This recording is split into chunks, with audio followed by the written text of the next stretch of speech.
Bonjour à toutes et à tous, eh bien écoutez, je suis ravie de vous retrouver pour une nouvelle guidance par famille d'âmes. Et donc ici, on va aller travailler avec les énergies des bâtisseurs. Donc comme les oracles, ici, vous entrez en résonance avec un passage lunaire particulier qui est ici le premier quartier. Donc c'est intéressant parce que, évidemment, pour vous ici, vous êtes positionné à mi-chemin entre la nouvelle lune et la pleine lune. Et donc la nouvelle lune impulsant de façon collective ici des nouvelles énergies, on est ici comme dans un temps d'arrêt finalement que l'on prend comme un repos où vous allez être invité chaque mois finalement à avoir cette prise de recul par rapport finalement à cette énergie que vous aurez reçue à la nouvelle lune pour mieux comprendre ici comment aller transformer quelque chose dans votre intériorité dans le sens de la pleine lune. Donc ça, on va dire, c'est le symbolisme général ici du premier quartier lunaire. C'est voilà, ce temps de pause entre les deux où on s'interroge entre ce que l'on a ressenti comme étant important, finalement, la nouvelle lune, et la manière dont on agit, dont on réagit jusqu'à la pleine lune pour aller ensuite, comme passer au filtre de l'émotionnel, ces intuitions, ces nouveaux désirs, ces nouvelles actions que l'on a engagées. Donc c'est une guidance évidemment qui reste générale. Ici on va travailler les messages du 21 octobre jusqu'au 19 novembre, ce qui fait que vous êtes encore pleinement ici baigné, on va dire dans l'archétype ici de l'énergie astrologique. Donc dans votre cas ici ce mois-ci c'est le Scorpion. Donc vous avez une résonance en fait ici particulière dans ce sens-là, qui peut être intéressante en fait ici d'aspecter. C'est vrai que c'est toujours quelque chose qui peut venir renforcer ici les messages. Ensuite, donc vous avez plusieurs moyens pour combiner les écoutes. Vous avez notamment les mensuels. Dans votre situation, il y a finalement la fin des énergies du mois d'octobre qui rentre en résonance, mais il y a aussi beaucoup d'éléments qui vont se situer dans les énergies du mois de novembre. Donc faites les écoutes évidemment complémentaires sur l'instant et venez plusieurs fois réécouter peut-être cette vidéo pour comme réajuster certains messages par rapport à vous-même. Ensuite, donc on est baigné de toute façon, comme je vous le disais, dans les archétypes ici astrologiques dans votre cas. Donc c'est vrai que finalement cette vidéo ici que l'on produit à chaque saison et qui nous amène à revisiter le sens des lunes, mais aussi le sens global de ce que apporte par exemple une énergie balance, scorpion, sagittaire, dans votre cas va être intéressant parce que ça soutient bien en fait ici votre déploiement automnal. Il y a l'équilibre des polarités qui reste possible et disponible à cette période. On peut remettre un coup de projecteur. Et puis ensuite, il y a l'hebdo qui vient forcément ici vous aider dans le sens de l'instant présent. Donc Stéma tous les lundis ici nous donne les énergies de la semaine et en rétrospective le samedi, on essaye ensemble de regarder comment tout cela s'est déroulé et quel est l'enseignement en fait collectif que l'on peut ici en tirer au regard des expériences. Donc tous ces outils, évidemment, si vous les combinez, ça apporte un puissant soutien ici, un moteur pour cheminer. Ce qui aura encore plus de valeur ici, c'est évidemment de connaître son énergie. Ça, c'est une évidence. Donc, si vous vous sentez prêt ou prête, il y a le mécanisme du bilan ici qui peut être enclenché. Lorsque vous avez déjà passé cette porte, évidemment, pour la plupart d'entre vous, vous êtes engagé sur un parcours. Donc, forcément, tous ces outils viennent compléter ici le sens de vos parcours et viennent vous aider dans vos phases ici d'introspection. Que vous dire de plus à part, allez, commençons. Donc, le mois dernier, vous êtes bien baigné. Ici, les bâtisseurs, mais tout comme les oracles, vous êtes bien baigné ici dans les énergies de l'automne. Donc, ce processus ici que l'on suit de façon collective, il est très ajusté, en fait, ici pour vos énergies. Donc, c'est un puissant moteur, forcément, de transformation. Et donc, le mois dernier, dans la balance, on vous demandait quand même ici d'agir avec calme et patience. Et je vous l'ai dit en intro, mais je vous l'ai dit aussi le mois dernier, vous avez des puissantes énergies, les bâtisseurs. Et donc, c'est vrai que un des travers potentiels pourrait être autour du fait de se précipiter. Donc ça, c'est un point de vigilance, c'est un axe qui est vraiment lié à vos énergies. Donc, c'est important en fait ici de le garder en tête, c'est que dès lors que vous choisissez ici d'opérer dans le sens de vos énergies, que vous décidez de peut-être de guérir, de vous transformer, il faudra toujours ici bien poser une conscience sur le fait qu'il y a des choses qui vous font comme démarrer en trombe et qu'il sera toujours important pour vous d'avoir un instant de recul, de bien poser en fait ici votre énergie de manière à comprendre un ensemble, ce qui n'est pas forcément le plus simple parce que ça peut vous sembler en fait au démarrage assez contre-intuitif parce qu'il y a quand même une puissante énergie de mouvement à l'intérieur de vous qui est disponible dans le sens de votre famille d'âme. Si vous comprenez ça, vous comprenez que le mois dernier, on vous a vraiment amené ici dans cet apprentissage. Patience, recul, calme. Il faut être dans une observation plus active ici de la manière dont finalement les choses se déroulent dans nos vies parce que si on avance trop vite, on peut rater des points importants finalement. Donc on va être possiblement aussi dans la surénergie, ce qui peut amener une forme ici de fatigue. Donc la balance pointait du doigt quand même ici un déséquilibre en particulier, mais plus globalement sur la famille d'âme, on était vraiment rappelé à ce calme, à cette patience qu'il nous fallait avoir face à des processus qui de toute façon se déroulent en fait. Donc la question ici n'est pas de se dire finalement est-ce que je suis engagée dans la bonne destination, parce que ça globalement, quelle que soit votre énergie, sachez que on est tous en fait ici finalement dans notre chemin. En revanche, c'est la conscience que l'on pose finalement dans le chemin que l'on emprunte qui amène une différence et qui permet finalement d'être plus dans un phénomène de ligne droite ou qui, lorsque c'est pas le cas, en fait, amène comme des sortes de virages.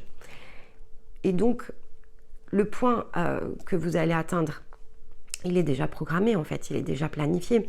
À chaque fois que vous engagez votre énergie dans quelque chose, en fait, ça positionne un point d'atterrissage.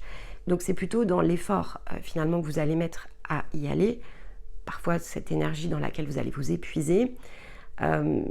Ces schémas peut-être répétitifs ici, dont vous avez des difficultés peut-être à vous désengluer, qui restent parce que à trop concentrer notre effort parfois sur la destination, on oublie finalement d'aller un pas après l'autre, un jour après l'autre, capter, intégrer peut-être ce qu'il nous faut ici comprendre pour éclaircir en fait ici les choses.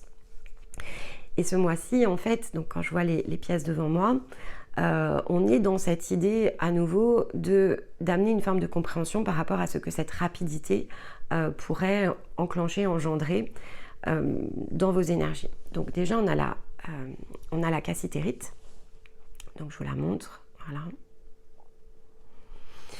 On a une petite breloque ici, donc une pièce avec une croix au milieu, donc qui est symbole de croyance en fait, de quelque chose, alors qui est placé au centre, donc qui rayonne en fait ici autour de nous, mais je vais vous l'expliquer. Et le totem animal, c'est le gecko. Donc la cassitérite, ce qu'elle vient soutenir en termes d'énergie minérale, c'est justement, elle nous aide à être dans l'écoute, à comprendre le sens de l'accompagnement, donc l'accompagnement au sens très large, qu'est-ce qui nous accompagne, comment on s'accompagne nous-mêmes, et le sens de l'écoute, c'est aussi bien vis-à-vis de soi que par rapport à ce qui se produit ici à l'extérieur. Et elle nous invite à être plus généreux par rapport à ça. Donc elle aide, on va dire en priorité, à prendre de la hauteur. À prendre de la hauteur et donc à favoriser, faciliter des phases d'observation plus calmes et plus conscientes. Elle nous aide notamment à observer les situations de vie, à écouter finalement les apprentissages qui se situent à l'intérieur de ces phénomènes en fait, sans juger. C'est-à-dire vraiment une écoute, c'est pas qu'elle est passive en fait, c'est juste que on regarde les choses, on comprend ce que ça nous apprend sur nous, sur les mécanismes que cela enclenche. Et en réalisant cela, on est dans une plus grande possibilité d'accueillir en fait une forme de partage, que ce soit dans les interactions, donc être en capacité d'être plus disponible à nous-mêmes et aux autres. Et donc, il y a cette idée d'interaction potentielle, mais il y a aussi le fait de ne pas être finalement dans une forme d'auto-jugement, c'est-à-dire ne pas non plus s'auto-apitoyer ou se flageller dans le fait que parfois on ne réussit pas ici à justement rester dans le calme et dans la patience. Et donc, on nous interroge plutôt ici à comprendre où se situe le mécanisme, plutôt que de se désoler finalement que les choses ne se produisent pas comme on l'aurait peut-être souhaité ou désiré. Donc la cassitérite, en fait, elle va nous enraciner dans un instant présent, nous permettre de rester disponible, de rester centré aussi, et donc d'être bien dans notre propre énergie. Il y a cette idée-là, c'est vraiment, il y a une idée d'ancrage de l'axe ici, donc je m'ancre à partir de ce que je suis. Je vais le dire comme ça, je me lâche aussi un peu la grappe dans ce que je n'arrive peut-être pas ici à faire à l'instant T.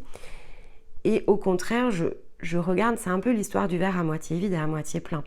Je regarde de quoi je suis déjà rempli, ce qui est déjà disponible en fait à l'intérieur de moi, qui bien souvent est plus que suffisant pour gérer l'instant présent. Là où vous pourriez avoir une tendance naturelle à vous projeter en fait ici en avant. Et donc, elle nous permet vraiment de rester présent et disponible à nous-mêmes dans l'instant. Elle nous aide aussi à ne pas nous imprégner de l'énergie des autres, c'est-à-dire qu'on est présent, disponible et à l'écoute de nous-mêmes, mais de ce qui se passe autour de nous, sans prendre finalement des expériences qui ne sont pas pour nous en fait, qui sont juste des phénomènes, des mécanismes que l'on peut observer, mais on a déjà des difficultés en fait ici à rester centrés nous-mêmes.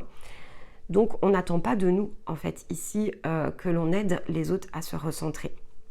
En tout cas, pas dans les stades de guérison. C'est-à-dire que dans les stades de guérison, finalement le plus grand intérêt, cette observation active, elle doit être tournée en fait ici sur nous-mêmes en priorité. On doit être en capacité de se maîtriser soi et donc on n'attend pas ici une forme de transmission extérieure autre que finalement un changement de comportement qui va impliquer d'autres réactions plus automatiques par rapport ici à nos liens partagés. Et donc, elle va nous aider notamment à soutenir des guérisons qui sont assez profondes et qui peuvent vraiment toucher des blessures originelles, donc rejet si on est masculin ou abandon si on est féminine, qui donc finalement amènent des automatismes à l'intérieur de nous parce qu'on a ces peurs, ces doutes qui finalement peuvent engager cette forme de précipitation, de crainte d'être rejeté ou de crainte d'être abandonné finalement ici par les autres. Et donc, il y a cette idée de relâcher quelque chose qui est un poids, qui est empreint d'une profondeur. C'est pas un petit poids. Déjà, on est dans les énergies de Scorpion, donc on est dans une mue qui touche à ce qu'on appelle la transformation. Donc on n'est pas juste en train de se métamorphoser finalement de chenille à papillon, on est en train de renaître avec le Scorpion. Donc on laisse réémerger quelque chose qui est quand même très différent de ce que l'on a fait jusqu'à présent. Et il y a une idée de croyance en fait qui ressort déjà avec la cassitérite, mais qu'on voit effectivement ici avec la breloque.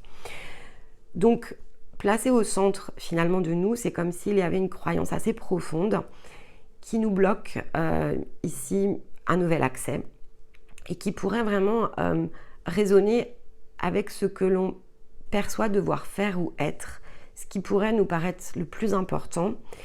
Et ça peut être une belle indication ici dans vos énergies pour justement creuser. De quel est finalement cet axe en vous dans lequel vous positionnez votre fondation, en fait. Il y a cette idée de fondation. Où se situe la fondation de quelque chose auquel vous croyez, en fait, un peu dur comme fer. Et le gecko, en fait, il nous parle de rapidité. C'est-à-dire que le gecko est un animal qui est extrêmement rapide dans son environnement. Sauf que, finalement, ce qu'il nous enseigne, c'est que pour pouvoir être dans cette vélocité, en fait, il affronte les choses avec courage et donc, il dépasse ses peurs, les choses qui peuvent ralentir justement ici sa progression. Donc, il est un puissant symbole évidemment de transformation qui nous montre comment, avec plus de flexibilité, avec un changement de perspective, on est en capacité de s'ouvrir à un changement qui est extrêmement salutaire. C'est une forme ici, on va dire comme un passage dans lequel ici vous pourriez être plongé et vous allez pouvoir ressortir victorieux évidemment si vous saisissez ces énergies, mais qui engage une forme de responsabilité. Donc il y a une idée de fondation ici qu'il faudrait potentiellement regarder durant ce cycle, qui touche vraiment, c'est quelque chose qui finalement a été comme une musique de fond hein, dans votre vie. Vous avez peut-être ici décidé que vous pouviez engager tout un tas de transformations, à l'exception d'une fondation. C'est une possibilité, c'est-à-dire que là, et c'est peut-être cette racine la plus profonde finalement que l'on va vous amener ici à regarder. En tout cas, il y a un passage, il y a un changement, c'est une forme de switch vraiment que je ressens disponible pour vous. Et c'est quelque chose qui peut être profondément libératoire. Donc, à chacun évidemment ici de saisir l'énergie. Il y a de grandes chances quand même, donc si vous êtes en parcours, ce sont des choses qui vont forcément venir à vous de manière plus naturelle. Si vous ne l'êtes pas ou si vous ne connaissez pas ici votre énergie, ça ne va pas avoir la même puissance, donc il faudra adapter évidemment ce message. Mais d'une manière générale, c'est comme un gros pavé ici que vous pouvez vraiment comme déposer sur ce cycle pour vraiment vous atteler à quelque chose d'extrêmement profond. Souvenez-vous qu'on est dans une énergie de mue. Donc c'est forcément quelque chose qui touche à un socle en nous et qui jusqu'à présent est très répétitif, c'est-à-dire que ça amène beaucoup de situations en fait ici autour de ça. Et les situations peuvent être diverses et variées, il n'empêche que la racine est la même. En fait, c'est vraiment l'idée. Donc on va regarder évidemment ce que les cartes nous apprennent de plus. Donc pour ça, oracle des métamorphes, donc jusqu'à la prochaine nouvelle lune, et puis toutes les cartes autour de moi vont venir nous aider à préciser le message et peut-être à nuancer certains aspects. Alors, carte numéro 45. Donc, on est quand même ici, 45, c'est donc une position numérologique 9, donc c'est la fin de quelque chose. Il y a bien un passage ici qui se dessine. Et donc, c'est le jardin de la fée dragon qui annonce la naissance d'un nouveau monde. Et en plus, c'est la dernière carte ici de ce tarot. Donc, de cet oracle. Donc, ici, l'idée de la fée jardin, c'est donc vraiment, c'est ce que je vous disais, c'est un passage. Il y a quelque chose qui va se terminer, en tout cas qui est disponible à se terminer. Donc là, c'est probablement le fait de faire émerger cette information. Et le Sagittaire sera extrêmement propice à mettre dans le mille, en fait. Hein. C'est l'idée ici du Sagittaire qui se positionnera derrière. Donc si je regarde finalement les étapes, le mécanisme de votre automne, on avait le mois dernier le côté calme, patience, un déséquilibre émerge. En fait, on commence à poser notre regard sur quelque chose.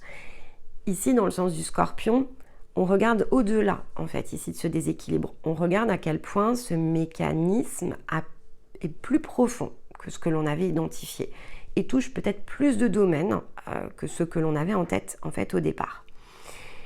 Et on le met vraiment ici, dans la lumière de la transformation potentielle. Et je pense que derrière, on active effectivement les ressources en Sagittaire. En tout cas, spontanément, c'est ce qui vient comme ça.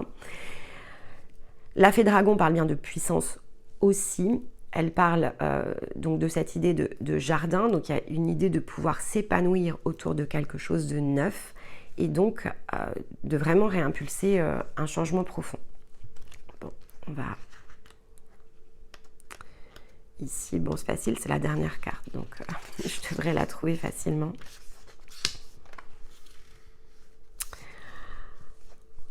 Alors, qu'est-ce qui me saute aux yeux comme ça dans les messages? Alors, on parle bien de bonheur possiblement ressenti en entendant comme sonner les cloches ici de quelque chose. Hein. Donc, on revit en un sens des situations durant ce cycle. C'est ce qui vient spontanément à la lecture de la dernière phrase. Et donc, il y a la notion de légende qui ressort, ce qui veut dire vraiment que c'est un point, je veux dire, multidimensionnel dans vos énergies. Donc, ok, il y a des échos dans cette vie, mais c'est bien plus profond, évidemment, que toute cette vie. Alors, le message de la carte à proprement parler nous dit « Neuf et tendre, pourtant solide et honorable, vous réclamez votre place dans le monde. Les anciens perçoivent en vous les nouvelles possibilités de l'humanité. Vous avez compris les leçons des métamorphes et vous avez réalisé que le monde a changé pendant que vous passiez par une nouvelle naissance. Vous devez à présent vous concentrer non plus uniquement sur le moi, mais sur le nous. Vous ne perdrez ainsi plus ce que vous craignez de laisser. Sachez-le, l'avenir du monde a changé et le moment que vous attendiez est arrivé. Il est temps pour vous de vous en remettre à quelque chose de plus grand, quelque chose de plus transcendant. Détournez le regard de votre ancien moi. Il est mort et vous voici refait à neuf. Si vous parvenez à oublier les plaintes et les préoccupations mesquines qui sont dans votre lot quotidien, vous rendrez ainsi à vous-même de grands services, car vous serez ici capable de faire preuve de gentillesse et ainsi on saura s'occuper de vous. Donc on avait la gentillesse, la générosité en fait qui sortait avec la cassitérite. Les craintes sont inutiles. Vous vivez bien, sagement et vous servez un grand but. Lorsque vous aurez pris votre décision, vous serez alors capable de vivre un véritable miracle. Car votre vieux monde saura s'évanouir, il n'y aura plus de contentement, il n'y aura plus autre chose que le contentement, la satisfaction et le bonheur, car vous serez ainsi libre. Donc, il y a vraiment cette idée de décrocher quelque chose qui est très profond au niveau de votre âme. Hein. Donc, évidemment, ce côté profondeur va être différent chez chacun, c'est certain, parce que finalement, il y a la trame de fond, on l'avait ici avec la cassitérite. La trame de fond chez tout le monde, elle est la même. Rejet, abandon. D'accord ? Rejet, abandon, ensuite, il y a une variation. Il y a tout un tas de schémas, de scénarios joués par l'âme autour de ça, qui donc amènent des notes, en fait, qui sont évidemment, même si la racine est commune, la forme de cette racine et la manière dont on va percevoir cette racine va nous appartenir. Donc on a quelque chose qui est en un sens commun, mais qui en même temps est dans une forme assez unique. Et le chemin pour y parvenir, il est de fait en un sens balisé, mais il nécessite que chacun prenne sa responsabilité dans une forme d'observation. Qu'est-ce que je crée ? Qu'est-ce que je suis ? Je désire prendre ma place, mais où suis-je en fait ici posée ? Pourquoi suis-je finalement à cet endroit, à cet instant-là de ma vie ? Qu'est-ce que ça m'apprend sur moi ? Il y a vraiment cette idée-là qui ressort, parce que pour pouvoir faire émerger quelque chose de nouveau, de neuf, encore faut-il finalement que j'utilise tout ce que j'ai déjà fait, produit, réalisé, comme moteur finalement d'un point qui me conduit à un point de transformation. Donc je ne peux pas ignorer finalement les choses qui se sont déjà produites, car c'est finalement ici que se situent les apprentissages. Et en même temps, je ne dois pas y porter toute mon attention, je dois changer de perspective, je dois prendre de la hauteur. Ça m'apprend des choses sur moi. Ça sert un but, en fait. Ça sert ce qu'il me faut comprendre comme mécanisme qui relève évidemment de mon individualité, parce qu'il relève de la manière dont mon énergie finalement s'est construite. Et donc, ce point finalement ici que je peux atteindre au travers du scorpion, il m'appartient. Il y a des points communs avec les autres, mais il m'appartient de façon pleine et entière. Et c'est ma propre responsabilité ici que d'aller le déterrer. Il n'y a personne d'autre que moi en fait ici qui peut le faire. On me met à disposition des outils. Je suis en capacité finalement de faire transiter un certain nombre d'informations à l'intérieur de moi, mais le fait de chercher à poser mon regard dessus, il n'y a que moi qui vais pouvoir le faire, parce qu'il n'y a que moi qui connais finalement mon passé, qui sait ce que ça m'a amené et conduit à ce point-là du présent, et qui est en capacité de dire aussi si c'est ok ou pas avec moi, selon le domaine de vie et selon la manière dont j'agis et interagis avec l'extérieur. Et si c'est pas ok, il n'y a que moi qui peux savoir pourquoi c'est pas ok. Et si je prends conscience de ça, alors je prends conscience effectivement que je suis l'acteur de ma transformation. Je suis la seule personne disponible et responsable à créer ici ce nouveau monde pour moi-même, qui finalement est mon mini-univers. Et je peux devenir ensuite très inébranlable, parce que je peux vraiment m'ancrer dans ce que je suis en train de réaliser à l'instant présent. Et je me dis, ok, en fait, ma place, elle est là. C'est-à-dire que souvent, j'identifie ma place comme quelque chose qui est plus loin que ce que je vois. Et là, on vous rappelle que non, la place, c'est ici et maintenant. C'est dans ce que vous êtes en train de faire. Ça, c'est votre place, en fait. Et vous êtes toujours, de fait, à la bonne place. C'est-à-dire que vous projetez demain va être contre-productif, parce que demain va dépendre de ce que vous faites aujourd'hui. Donc, tant que vous n'estimez pas que vous êtes à votre place aujourd'hui et que vous faites exactement ce que vous avez besoin de faire dans l'instant présent, alors ça crée finalement ici un phénomène de projection qui donne certes du mouvement et de la rapidité, mais qui en fait vous déséquilibre et donc va ralentir finalement vos futurs progrès. Il y a vraiment cette idée-là en combinaison avec l'ensemble.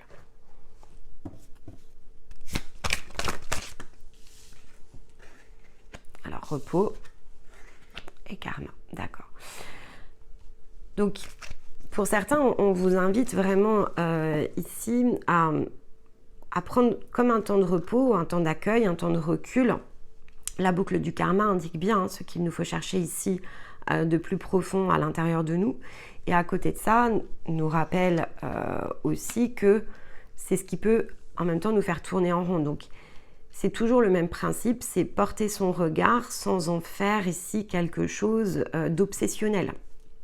Il y a cette idée, ne soyez pas obsessionnel dans ce que vous poursuivez. Faites le choix justement d'être dans le calme, dans la douceur, dans la bienveillance. Acceptez que l'instant présent est disponible pour un jour après l'autre vous permettre de réaliser tout ce que vous allez choisir, puisqu'on a le choix en d'autres decks, de réaliser ensuite. Mais il faut rester ancré à cet instant-là en tout cas.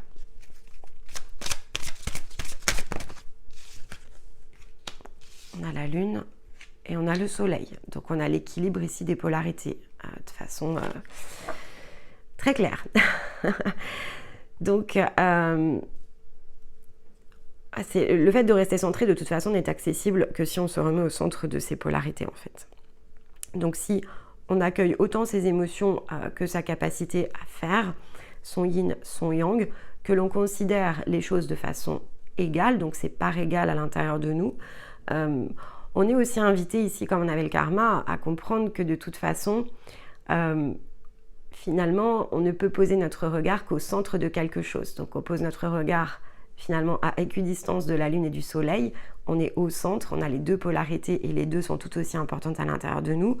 On a l'idée du karma, ok, c'est important, il faut pouvoir ici guérir, se libérer, etc. Mais il faut aussi apprendre à se reposer, accepter qu'un timing se situe derrière finalement et prendre sa responsabilité par rapport à quelque chose de neuf qu'il va falloir faire ici réémerger.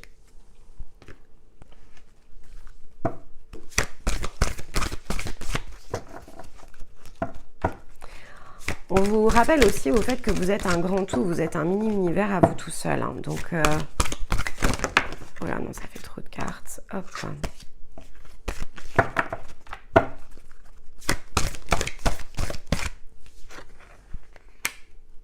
D'accord.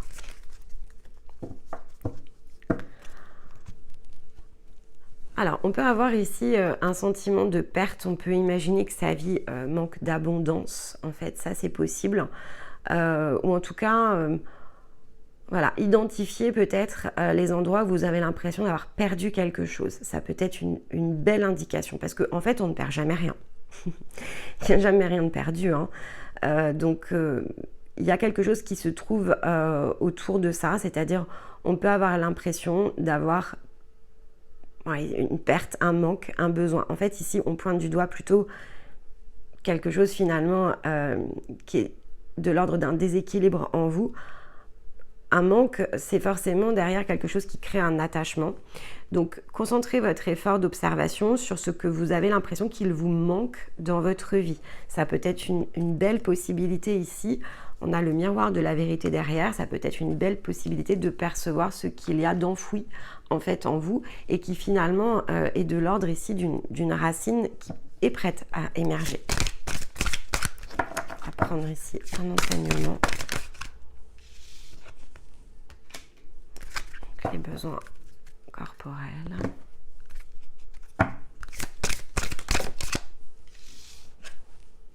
Et les fondations. D'accord. Oui, alors, cette perte, on a quand même la nouvelle réalité en d'autres decks. Hein. Cette perte, elle est vraiment liée ici au plan matériel. Hein. C'est vraiment ce que l'on indique. C'est-à-dire que la réponse se situe vraiment dans la manière dont les choses ont été construites ici dans vos vies. Donc ça relève de vos fondations, ça relève des manques ici que vous avez dans le sens très physique. On est vraiment sur une blessure quand même originelle, mais qui a eu une forme dans vos scénarios qui peut être particulière. En tout cas, la réponse se trouve dans quelque chose qui est très répétitif. Vous avez toujours l'impression de manquer de quelque chose. Alors, manquer de quoi? Ça va être différent chez chacun. Et ça conditionne, en fait, ici, vos réalités matérielles. Et c'est un décalage par rapport à vos fondations, parce que ça vous bloque, en fait, ici, l'abondance. il y a un manque de confiance, en fait, ici, autour de ça. J'ai l'impression de ne pas pouvoir satisfaire à mes propres besoins. Et donc, je cherche de façon désespérée quelque chose à l'extérieur qui, en réalité, me fait tourner en rond. Hein, d'accord? Et me déséquilibre par rapport ici à mes polarités de manière systématique. Il va falloir réécouter cette vidéo, hein, je vous le dis tout de suite. Hein. Parce que là, vous êtes sur un très gros morceau quand même. Hein. Bon, on va regarder donc dans le yin, comme on a les polarités, en plus ça va être très intéressant d'observer yin-yang. Hop là.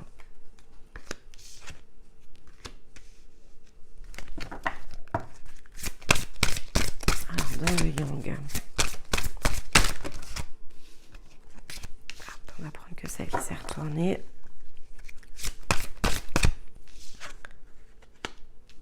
D'accord. Bon, je vais toutes les tirer.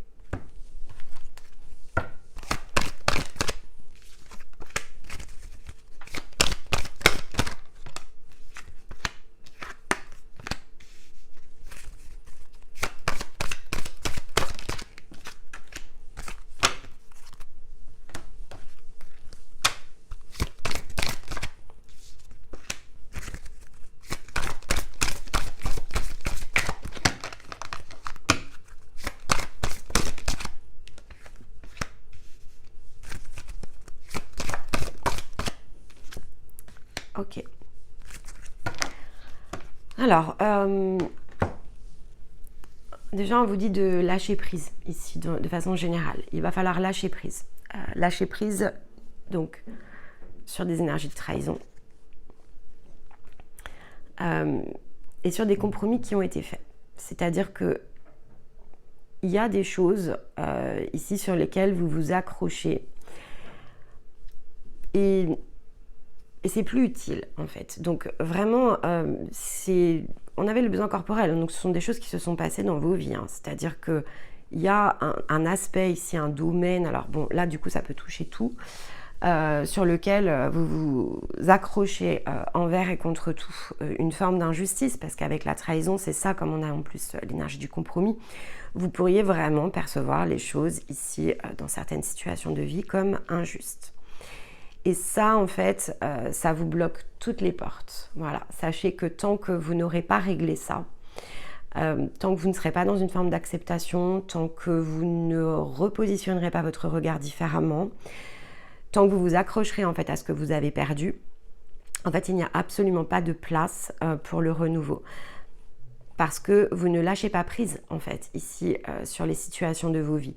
Vous refusez, quelque part, le sens d'une expérience qui est déjà dépassée, en fait. Vous êtes dans le sens, ici, de quelque chose auquel vous croyez dur comme fer, comme devant, finalement, alors, possiblement, vous être dû, d'accord? C'est l'idée, ici, avec la carte. Sauf qu'en fait, on ne vous doit rien. Voilà, on ne vous doit rien, et on ne vous doit rien parce que déjà, ici, les compromis ou ce que vous êtes allé chercher finalement et que vous percevez comme déséquilibré, c'est juste le flux de la vie, en fait. C'est la roue ici du hamster. Ce sont des choses qui reviennent pour être dégagées, c'est le karma.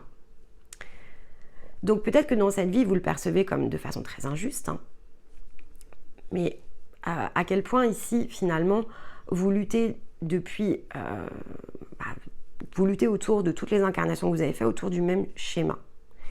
N'est-il pas le temps finalement de changer de trajectoire? C'est ce qu'on nous dit avec le nouveau monde. Si vous relâchez ça, vous clôturez en fait ici un passage, un cycle, et vous renaissez à quelque chose de neuf.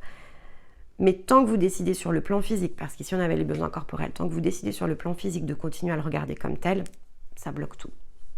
Il n'y a pas de passage, en fait.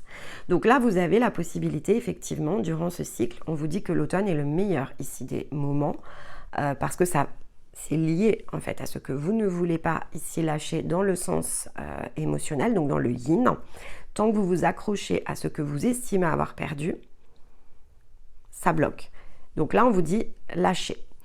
Soyez dans le flux, lâchez. Il vous faut dépasser vraiment quelque chose de manière complète. Il faut terminer à l'automne quelque chose qui comprime en fait votre énergie.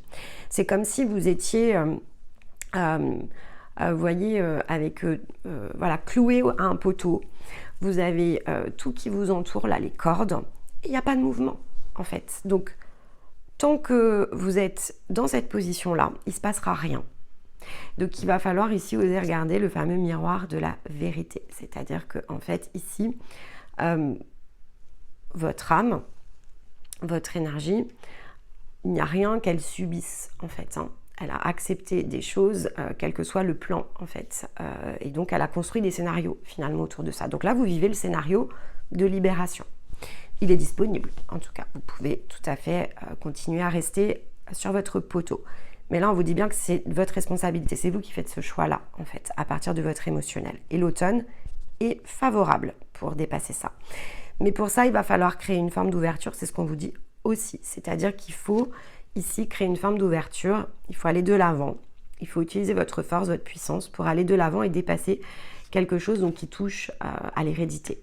Donc, on est vraiment dans cette idée de schéma relationnel très, très répétitif. Ça revient encore. Et on vous dit que l'ouverture est une certitude si vous vous mettez en mouvement. Donc, il faut l'identifier et il faut décider. Globalement, ça revient à ça. C'est dire, moi, maintenant, cette réalité-là, en fait, je ne la reconnais plus du tout. Ce ne sont pas mes fondations. Je ne veux plus que ce soit dans mes énergies. Je veux aller chercher quelque chose de neuf. Et finalement, c'est quelque chose que l'on joue souvent contre nous-mêmes. Et donc, ok, jusqu'à présent, je l'ai toujours vu comme une perte. J'ai toujours pensé que c'était injuste. Et bien maintenant, je choisis de le voir comme totalement juste avec mon énergie. Je ne sais peut-être pas encore tout ce que ça m'a appris. Et je vais plutôt m'attacher, en fait, ici à le faire de cette manière-là. Mais à ce stade-là, je ne désire plus finalement le percevoir de cette manière.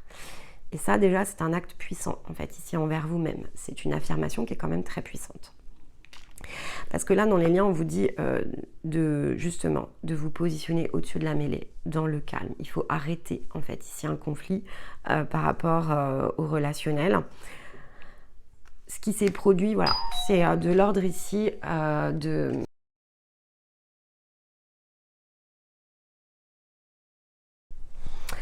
Petite coupure, désolée. Alors, donc je vous disais, ici dans les liens, effectivement, on vous demande d'être dans le calme. On vous dit aussi, voilà, que tout ce qui relève de choses qui pouvaient être assez abruptes, finalement, dans vos énergies, des choses que vous auriez pu ici mal, finalement, vivre dans le sens très physique. En fait, avec les connexions, ce sont des choses qui était prévu. Donc on vous rappelle aussi de changer votre regard ici par rapport au relationnel, de changer votre regard sur les situations de vie, de la manière dont les scénarios finalement ici de l'âme se déroulent, parce que c'est le seul moyen finalement de vous extirper de ce qui vous bloque, donc de vos croyances en fait ici autour de ça. Bon. Alors est-ce qu'on a un conseil ici supplémentaire? Hop là. Alors Taureau. Donc on vous dit que même si tu as l'impression que tes projets se manifestent avec trop de lenteur, c'est le signe que tu t'enracines et qu'il te faut ici créer avec engagement et sagesse. Donc là, le Taureau peut aussi référer, puisqu'on est dans le Scorpion, à cette fameuse ici, on va dire, pleine lune en Taureau. Donc soyez attentifs à ce qui va se révéler à vous, en fait, ici, durant cette période. Ça peut être évidemment quelque chose d'important.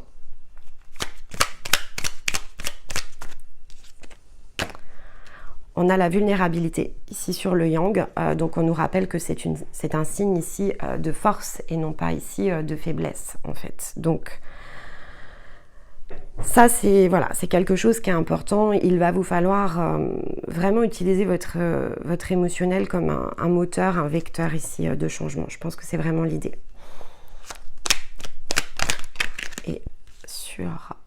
Et on a le Scorpion.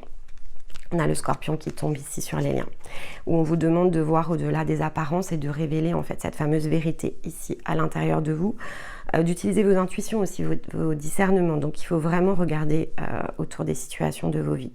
Je pense que c'est vraiment là que se situera la clé. Donc le Scorpion pour vous, il est pour un mois, hein. Donc ouais, soyez vraiment dans l'observation très très active. Regardez les choses qui se sont arrêtées de façon brusque. Ça peut vous donner ici un point de départ, un ordre d'idée. En tout cas, il y a des choses disponibles autour de ça. Hop. On vous rappelle hein, que les épreuves ici qui sont traversées ont un sens. Hein. Donc, il faut leur donner justement ici du sens. Et donc, ne pas les identifier comme des bloquants, des blocages, ce qui revient effectivement ici à sentir que l'on perd quelque chose, mais venir trouver la racine de cette fondation qui finalement appelle ce manque aussi. Hein. Et on a ici la fée de l'accueil. Donc il faut accueillir, hein, c'est bien ce qu'on vous dit. Donc elle réfère aux intuitions. Donc il faut accueillir finalement les choses qui viennent à vous, il faut les comprendre, il faut accepter de recevoir aussi. Ici, c'est l'idée d'être initié par rapport à ces intuitions, de recevoir ces informations. Alors, ça se fait évidemment par l'intermédiaire de votre âme ou de votre conscience. En tout cas, d'être dans l'accueil des messages ici qui sont les vôtres parce que c'est une clé ici de déblocage. Vraiment, dans vos énergies, c'est une belle clé de déblocage. Écoutez, les bâtisseurs, bon, j'ai pas fait les oracles encore, donc on va voir ce que ce quartier, évidemment, lunaire impulse. Mais je trouve que votre processus, on l'avait vu déjà le mois dernier, il est quand même très puissant. Il est très salvateur, hein, donc ce sont des très beaux passages dont il faut évidemment bénéficier. Parce que voilà, cette naissance de nouveau monde, cette nouvelle réalité, évidemment, elle ne se crée pas par hasard. Donc il vous faut aller chercher tout ça. Voilà, et bien écoutez, il ne me reste ici qu'à vous souhaiter un très joli mois. Je vous retrouve donc ici pour l'entrée dans les énergies du Sagittaire. Et d'ici là, pour d'autres vidéos dans l'intervalle, je vous embrasse. Je vous dis à très vite. Bye bye.